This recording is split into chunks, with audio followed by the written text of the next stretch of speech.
telefon zəngləri vasitəsilə təhdidlər edirdilər. Fransa prezidenti çoxsaylı telefon zəngləri etmişdi ki, siz dərhal dayanmalısınız. Bu baş verməsə, biz Fransa olaraq Dağlıq Qarabağı tanıyacağıq. Dərhal cavab almışdı cənab prezidentdən ki, siz bunu edə bilərsiniz, bizim üçün o heç nəyə dəyişməyəcək. Siz də əmin ola bilərsiniz ki, dərhal Azərbaycan-Fransa ilə bütün diplomatik münasibətləri kəsəcək.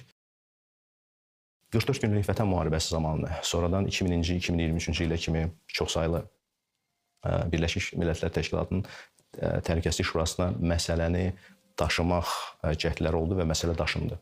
Bu çox təhlükəli ssenaridir. Təhlükəsizlik Şurasında hər hansı bir yeni qərar qəbul olunsaydı, o Azərbaycanın deyək ki, güc tətbiq etməsini qınasaydı, bu belə çıxır ki, 30 il ərzində görülən işin üzərindən bir xətt çəkilə bilərdi, yeni tamamilə fərqli bir vəziyyət yarana bilərdi və ona görə diplomatiyamızın prioritetlərindən biri ondan ibarətdir ki, heç bir yolla buna imkan verməmək. Həmin zaman əsas rol oynayan Minsk qrupunun həmsədrləri idi və bütün danışıqlar onların himayəsi altına gedirdi.